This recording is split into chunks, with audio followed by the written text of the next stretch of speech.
오늘도 변함없이 6인의 마감 전략가입니다. 3인씩 나눠서 마감 전략과 함께 그중에 특이한 전략이 있으면 또 한번 전화 연결로 들어보도록 하겠습니다. 먼저 화면으로 보시죠.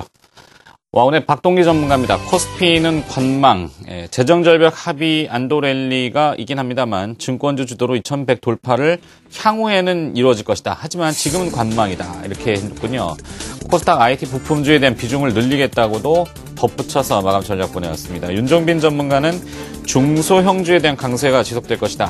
LED, 바이오와 엔터 업종에 대한 매수를 권고했습니다. 2050포인트까지는 대형주 중심의 상승이고 이후에는 중소형주의 순환매를 예상한다고 하는군요. 네, 우원명 전문가입니다. IT 부품주, 반도체 쪽에서는 OLED와 휴대폰, 그다음에 상대적인 강세를 점치고 있는데요. 자세한 내용을 전화 연결로 들어보죠.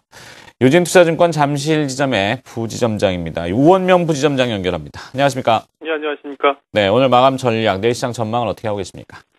네, 시장은 보시면은 그대로 흐름이 이어지고 있는데 그 외국인의 매수 강도가 좀 약해졌고요. 이제 기관의 매도세가 좀 나오면서 이제 혼조 흐름을 보이고 있습니다. 사실은 그 향후에 어떻게 보면 좀 시장에 조금 불안 요인으로 작용할 수 있는 부분들이 그 미국의 국가채무 한도 문제나 계속해서 이제 뱅가드 펀드 같은 벤치마크 변경, 사실 이런 부분들이 거래소 시장에는 상당히 좋지 않은 영향을 미칠 것으로 판단이 되고 있는데요. 전체적으로 본다면 이제 경기 관련 대형주들이 이제 소폭 조정 흐름 속에 일부 오늘 같은 경우는 화학 업종이나 증권 업종이 어떤 기술적인 반등이 나오고 있지만은 아무래도 어떤 수급의 뒷받침이 좀 약하기 때문에 이제 반등폭은 상당히 제한적인 것으로 판단이 됩니다. 그렇기 때문에 거래시장 같은 경우는 당분간 그 종합지수 2000포인트 사이에 두고 좁은 박스권 흐름이 이어질 것으로 예상이 됩니다. 코스닥 시장 같은 경우는 상대적인 강세 흐름이 계속해서 이어지고 있는데요. 아무래도 그 삼성전자의 4분기 잠정 실적 발표 이후에 이른바 그 트리클 효과라고 보통 이야기를 하죠. 그 낙수 효과를 기대한 이제 매수가 좀 몰리면서 특히 부품 업종, 반도체나 OLED, 휴대폰 부품주들이 번갈아가면서 좀 상승하는 모습들을 보여주고 있는데요. 여전히 그 지수의 어떤 행보 국면에서는 거래소의 어떤 대형주들보다는 역시 그 코스닥 관련 종목들의 어떤 수급 집중화가 좀 진행될 가능성이 있기 때문에 이런 관련 종목들에 대한 관심은 이제 계속 부시할 것으로 판단이 됩니다. 네, 유진투자증권 잠실지점 우원명 부지점장의 마감 전략이었습니다. 고맙습니다. 네, 고맙습니다. 네, 나머지 3인의 마감 전략도 화면으로 보시도록 하겠습니다. 자, SK증권 영업부와 PIB 센터 김춘석 부장입니다. CES 관련 수혜주를 찾아 반도체와 OLED 장비주에 대한 관심을 높이겠다고 밝히고 있네요. 자, 구체적인 종목은 오늘 많이 언급됐지만 이따 자세하게 다시 한번 들어보도록 합니다. 네, 좀 이따 전화 연결하겠고요. 이현상 전문가는 관심 종목, 업종으로 계속해서 엔터테인먼트, 모바일 게임, 중국 소비 관련주를 보내오고 있고요. 종목은 YG엔터와 게임빌, 락앤락 이렇게 종목도 구체적으로 보내왔습니다.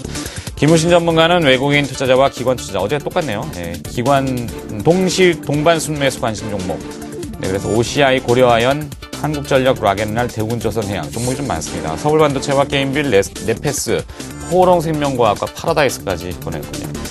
자, 이제 김춘석 부장을 한번 연결해 볼까요? 안녕하십니까? 네, 안녕하십니까? 네, 미국 라스베가스 이야기 많이 듣고 있습니다. 네. 가전 박람회, TV, 구부러지는 TV도 나오고 있고, OLED TV도 있고, 대구경, 대면적 여러 가지 있습니다만 종목은 어떻게 연관을 좀 지어볼까요, 우리가?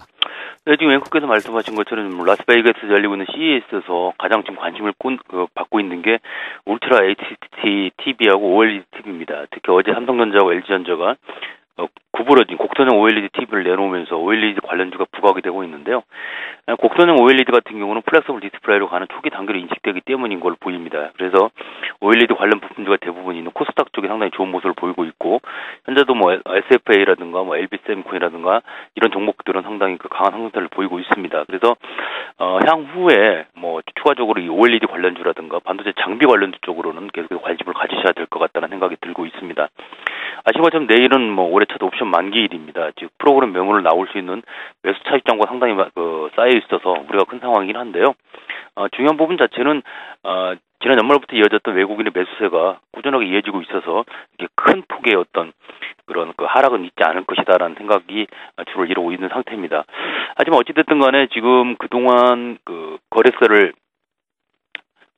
거래세 면세를 받았던 우정사업본부가 지난 연말로 그 끝나는 바람에 이제는 거래세를 내야 되는 그런 상황이 되어 있습니다. 그래서 외국인 선물 매도 규모가 커질 때 국가지자체의 베이시스 완충 역할을 기대할 수 없을 것이기 때문에 베이시스 진폭이 상당히 커질 그런 가능성도 배제할 수는 없을 것 같습니다.